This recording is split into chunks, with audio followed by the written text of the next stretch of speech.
ভাই কি নির্লজ্জ বেহায়া মহিলা মাইরি, আপনাকে না করেছিলেন যে আমাদের বাড়িতে আসবেন না। ফালতু। আপনার মেয়েকে আমি বলেছিলাম ভাত কাপড়ের দিনকে ওই নেংটি নেংটি জামা কাপড় না পরে শাড়ি পর,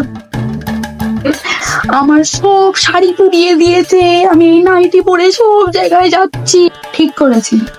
তা আপনি ওকে ওর মতন জামা প্যান্ট পরতে দেবেন না কেন? পাগল নাকি? জন্যই আমার মেয়ে আমাকে বলে যে আপনার মুখটা দেখলেই ওর দিন খারাপ যায়, মানে আপনার মুখটাই এতটাই খারাপ।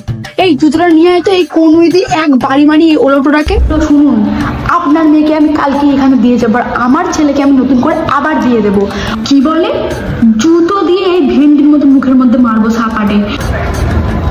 যদি ওকে এই বাড়িতে দিয়ে যান, অনেক কষ্ট করে আপনাদের বাচ্চাটাকে বিদায় করেছি। তাহলে এবার জুতোটা বের করবো না, যাবি এখান থেকে?